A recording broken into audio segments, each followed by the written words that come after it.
அனைவருக்கும் வணக்கம். மகர ராசிக்காரர்களுக்கு ஒன்றல்ல இரண்டல்ல சுமார் 600 ஆண்டுகளுக்கு பிறகு வரக்கூடிய மிக முக்கியமான நாளாக இந்த நாள் பார்க்கப்படுகிறது. இந்த நாளை குறித்து வைத்துக் கொள்ளுங்கள். வெறும் ₹5 போதும். 21 தலைமுறை அல்ல, 51 தலைமுறையும் இருக்கக்கூடிய தோஷங்களை நீக்கி தாபங்களை நீக்கி குபேர யோகம் என்று சொல்லக்கூடிய வகையில் பல நல்ல வாய்ப்புகளையும் சந்தர்ப்பங்களையும் இந்த வேளை உறுதியாகவே ஏற்படுத்தி கொடுக்கும். இதிலும் குறிப்பாக நீங்கள் எதிர்பார்ப்பதை காட்டிலும் மிக சிறப்பான வளர்ச்சியும் முன்னேற்றமும் காணக்கூடிய வகையில் மிக பெரிய அளவிலான தடைதாமதங்கள், சிக்கல், சிரமங்கள், கடினமாக உழைத்தாலும் பலன் கிடைத்தாலும் சேமிக்க முடியவில்லை, பணம் எப்படி செலவாகிறது என்பது தெரியவில்லை, பல்வேறு வகையான பிரச்சனை, திருமண தடை, புத்திரபாகிய தடை என பல காரணங்கள் உங்களுடைய வாழ்வில் தடையை ஏற்படுத்தலாம். ஆனால் அவை அனைத்திற்கும் மிக முக்கியமானதாக இந்த பித்ரு தோஷம், பித்ரு கர்மா என்று சொல்லக்கூடிய முன்னோரின் சாபத்தினால் ஏற்படக்கூடிய பிரச்சனையாக அமையலாம். அதை நீக்கக்கூடிய மிக முக்கியமான சக்தி வாய்ந்த வழிபாடாக அமைவதுதான் மகாலய அமாவாசை விரத வழிபாடு.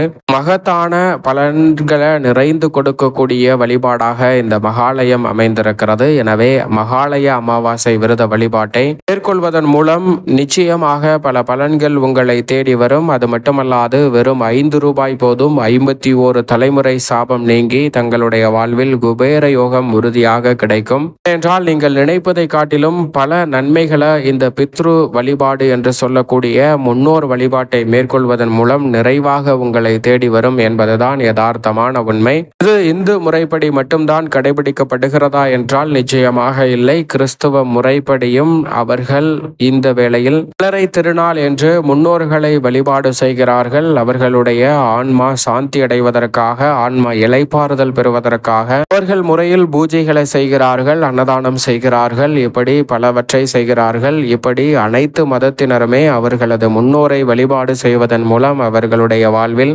வளர்ச்சியையும் மிக சிறப்பான உயரத்தையும் அடைகிறார்கள் என்பதுதான் யதார்த்தமான உண்மை. அது மட்டுமல்லாது மிக முக்கியமான இந்த மகாலய அமாவாசை விரத வழிபாட்டு அனைத்தையும் காட்டிலும் மிக பெரிய அளவில் சக்தி வாய்ந்ததாகவும் நன்மையை அள்ளி கொடுக்கக்கூடிய ஒரு அமைப்பாகவும் பார்க்கப்படுகிறது. ஏனென்றால் இந்த மகாலய அமாவாசை என்பது எப்பேற்பட்ட பலன்களை கொடுக்கும் என்றால் வருடத்திற்கு 365 நாட்கள் இருந்தாலும் வருடத்தில் 96 தடவையாவது முன்னோர் வழிபாட்டை மேற்கொள்ள வேண்டும். 96 நாட்கள் முன்னோர் வழிபாட்டை மேற்கொள்வது சிறப்பு. அப்படி 96 நாட்கள் மேற்கொள்ள முடியவில்லை என்றாலும் குறைந்தது வருடத்தில் வரக்கூடிய 12 அல்லது 13 அமாவாசை தினங்களிலாவது மேற்கொள்வது நல்லது. அப்படியும் அனைத்து அமாவாசைகளிலும் மேற்கொள்ள முடியவில்லை என்றாலும் ஆடி அமாவாசை, மகாலய அமாவாசை, தை அமாவாசை இந்த 3 அமாவாசைகளிலும் மேற்கொள்வது நிறைந்த பலன்களை கொடுக்கும். ஏனென்றால் ஆடி அமாவாசை இன்று பித்ருலோகத்திலிருந்து பூலோகத்திற்கு புறப்படுகிறார்கள். மகாலய அமாவாசை தினத்தன்று பூலோகத்தில் பித்ருக்கள் வாசம் செய்கிறார்கள். மீண்டும்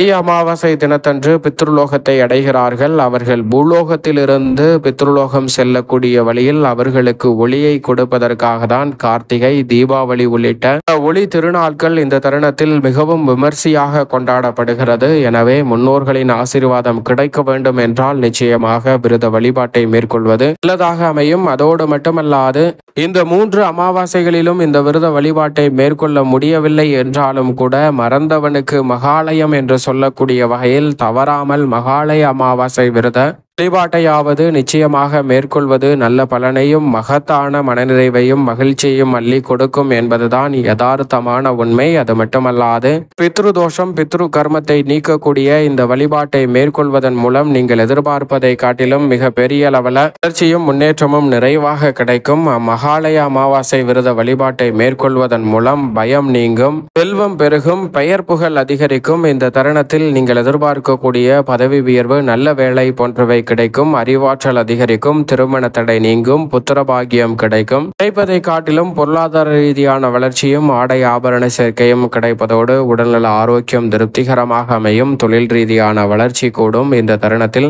நமது வாழ்வில் கிடைப்பதோடு மட்டுமல்லாது நமது எதிர்கால சந்ததியினருக்கும் நிறைந்த பலனை கொடுக்கக்கூடிய அற்புதமான பலனை இந்த மகாலய அமாவாசை வழிபாடு என்பது மிக சிறப்பானதாக மாற்றி கொடுக்கிறது. ஆடம்பர விழாக்களாக இல்லாமல் இந்த விழாவை எளிய முறையில் கொண்டாடுவது நல்லது.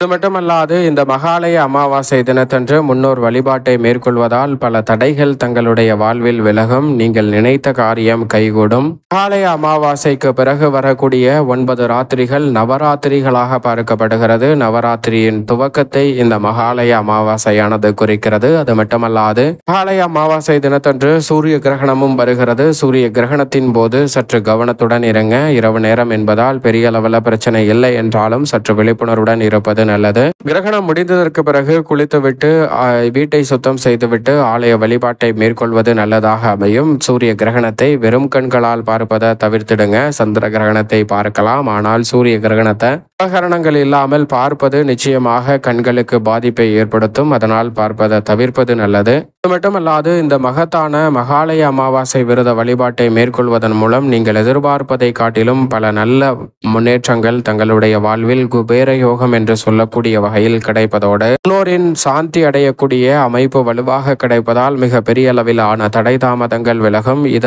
புராணங்களிலும் குறிப்பிடப்பட்டிருக்கிறது. பகவத்கீதை மற்றும் மகாபாரதம் உள்ளிட்ட பல புராணங்களிலும் இது குறிப்பிடப்பட்டிருக்கிறது. அது மட்டுமல்லாது மிகவும் குறிப்பாக கருட புராணத்திலும் இந்த மகாலய விரதம் மகாலய அமாவாசை என்று சிரத்தை மேற்கொள்வதன் மூலம் ஆன்மாக்கள் சாந்தி அடையும் என்று குறிப்பிடப்பட்டிருக்கிறது. எனவே மகாலய அமாவாசையின் மிக முக்கியத்துவத்தை நாம் புரிந்து கொள்ள முடியும். அது மட்டுமல்லாது பின்புலத்தார் வழிபாடு என்று சொல்லக்கூடிய இந்த அமாவாசை விரத வழிபாட்டிற்கு பிறகுதான் குலதெய்வ வழிபாடு, தெய்வ வழிபாடு என்று சொல்லப்பட்டதிலிருந்து இந்த அமாவாசை விரத வழிபாட்டின் முக்கியத்துவத்தை நாம் புரிந்து கொள்ள முடியும். தாத்தாவுக்கு தாத்தா, தாத்தாவுக்கு தாத்தா என்று 51 தலைமுறையில் இருக்கக்கூடிய சாபங்களும் நீங்கி முன்னேற்றம் நிறைவாக உங்களை தேடி வரும். எனவே சரியாக இந்த அமாவாசை விரத வழிபாட்டை தவறாமல் மேற்கொள்ளுங்கள்.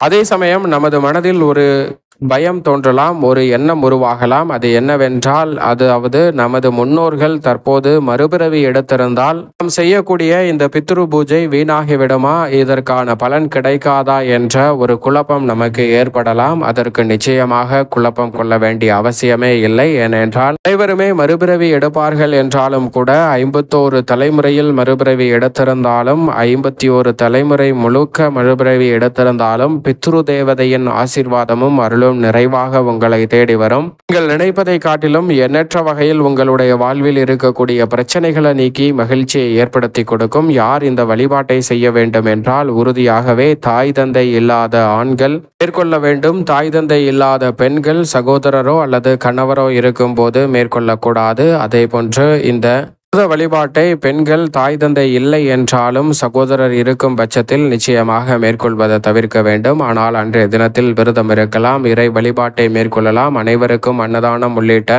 தான தர்ம காரியங்களை செய்யலாம். அதனால் நிறைந்த நன்மையும் முன்னேற்றமும் தங்களுடைய வாழ்வில் சுபிட்சத்தை ஏற்படுத்தி கொடுக்கக்கூடிய வகையில் அமையும் என்பதுதான் யதார்த்தமான உண்மை. அது மட்டுமல்லாது அமாவாசை திதி என்பது மிகவும் சிறப்பு வாய்ந்ததாக மகாலய அமாவாசை திதி ஏன் பார்க்கப்படுகிறது என்றால், காருணிக பித்ருக்கள் என்று சொல்லக்கூடிய பெரியப்பா, சித்தப்பா, மாமன், மைத்துனர் என பலருக்கு இந்த தருணத்தில் நீங்கள் திதி கொடுக்கலாம். உங்களுடைய ஆசிரியர், குரு, நண்பர்கள், உங்களுடைய நலம் விரும்பிகள் என யாருக்காக வேண்டுமானாலும் இந்த தருணத்தில் நீங்கள் திதி கொடுக்கலாம். அக்கா, தம்பி, மாப்பிள்ளை என யாருக்கு வேண்டுமானாலும் நீங்கள் திதி கொடுக்கலாம். அப்படி கொடுப்பதால் காருணிக பித்ருக்களின் ஆன்மாவும் சாந்தி அடைவதோடு நிறைந்த நன்மை உங்களை தேடி வரும். இந்த தர்ப்பணத்தை எப்படி கொடுக்க வேண்டும் என்றால், உறுதியாக அன்றைய தினத்தில் அதிகாலையில் எழுந்து நீராடி ஆற்றங்கரைக்கு சென்று எள்ளும் நீரும் இறைத்து முன்னோரை மனதார நினைத்து வழிபாடு செய்ய வேண்டும். அப்படி செய்வதால் அவர்களுடைய ஆசீர்வாதமும் அருளும் நிறைவாக கிடைப்பதோடு தங்களுடைய வாழ்வில் இருக்கக்கூடிய பல பிரச்சனைகள் உறுதியாக விலகும். அதற்கு பிறகு வழிபாட்டையும் மேற்கொள்ளலாம். தவறாமல் அன்றைய தினத்தில் விரதத்தை நிவர்த்தி செய்வதற்கு முன் குறைந்தது ஒரு 5 ரூபாய்க்கு ஒரு பிஸ்கட்டாவது வாங்கி காகத்திற்கு கொடுங்கள். காகத்திற்கு உணவளிப்பது தங்களுடைய வாழ்வில் நிறைந்த நன்மையையும் முன்னேற்றத்தையும் அள்ளி கொடுக்கும். உணவு அளிக்க முடியவில்லை என்றால் குறைந்தது 5 ரூபாய்க்கு ஏதாவது ஒரு உணவுப் பொருளை வாங்கி வையுங்கள். அப்போது நிறைந்த நன்மை உங்களை தேடி வருவதோடு மட்டுமல்லாது 51 தலைமுறை சாபம் நீங்கி மிக சிறப்பான வளர்ச்சி கிடைக்கும். அதோடு மட்டுமல்லாது அன்றைய தினத்தில் அன்னதானம் கொடுக்கும் போது 5 ரூபாய்க்கு எள்ளு மிட்டாயும் வாங்கி சேர்த்து கொடுங்கள். அதனால் நிறைந்த நன்மையும் நன்மையும் முன்னேற்றமும் உங்களுடைய வாழ்வில் அபரிவிதமாக அமையக்கூடிய வகையில் பல நல்ல வாய்ப்புகளையும் சந்தர்ப்பங்களையும் ஏற்படுத்தி கொடுக்கும். அன்றைய தினத்தில் பசுக்களுக்கு தவறாமல் அகத்திக்கீரை கொடுங்கள். அதோடு மட்டுமல்லாது அரிசி மற்றும் காய்கறிகளை தானமாக கொடுக்கலாம். அதிலும் குறிப்பாக அரிசி, வாழைக்காய் உள்ளிட்டவற்றை தானமாக கொடுப்பது நல்லதாக அமையும். இப்படி இந்த முன்னோர் வழிபாட்டை மேற்கொள்வதன் மூலம் உறுதியாகவே தங்களுடைய வாழ்வில் 5 அல்ல 51 தலைமுறை சாபம் 5 ரூபாயில் நீங்கி மிக பெரிய அளவில் குபேர யோகம் என்று சொல்லக்கூடிய வகையில் மிக சிறப்பான வாய்ப்புகளும் சந்தர்ப்பங்களும் உங்களை தேடி வரும். அதே சமயம் என்னால் இந்த பித்ரு தோஷத்தை நீக்கக்கூடிய வழிபாடு செய்ய முடியவில்லை, ஆனால் நான் இந்த தருணத்தில் என்னால் இயன்றவரை மற்றவர்களுக்கு உதவி செய்கிறேன் என்று சொன்னால் அது நிச்சயமாக மகத்தான புண்ணியத்தை கொடுக்கும் என்பதில் சந்தேகமே இல்லை. ஏனென்றால் நாம் கர்ணனை கேள்விப்பட்டிருப்போம். கர்ணனை போல் கொடைவள்ளல் யாரும் இல்லை என்பதை நாம் அறிந்த ஒன்றுதான். அது ஏனென்றால் அவன் இறக்கும் தருணத்தில் கூட அவனுடைய புண்ணியங்களை தானம் செய்துவிட்டு இறந்து போகிறார். அப்படிப்பட்டவர் சொர்க்கத்திற்கு சென்றதற்கு பிறகு அவருக்கு தீராத பசி ஏற்படுகிறது. அவர் பல தானங்களை கொடுத்திருந்தாலும் தானத்தில் சிறந்த தானமான அன்னதானம் செய்யவில்லை. அது மட்டுமல்லாது முன்னோர்களுக்கு தர்ப்பணம் கொடுக்காததால் அவருக்கு தீராத பசி ஏற்படுகிறது. அதை தீர்த்து கொள்ளுவதற்காக தான் அவர் இந்த மகாலயபட்ச காலகட்டத்தில் மீண்டும் பூலோகத்திற்கு வந்து தன்னால் இயன்றவரை அன்னதானங்களை செய்துவிட்டு 15 நாள் நிவர்த்தி அடைந்ததற்கு பிறகுதான் அவர் மீண்டும் சொர்க்கலோகம் செல்கிறார். எனவே இந்த மகாலய அமாவாசை விரத வழிபாட்டின் முக்கியத்துவத்தை நாம் புரிந்து கொள்ளலாம். எனவே மகாலய அமாவாசை விரத வழிபாட்டுடன் சேர்த்து அன்னதானம் செய்வதால் நிறைந்த நன்மையும் முன்னேற்றமும் உறுதியாக தங்களுடைய வாழ்வில் அபரிவிதமான வளர்ச்சியை நிச்சயம் அள்ளி கொடுக்கும்.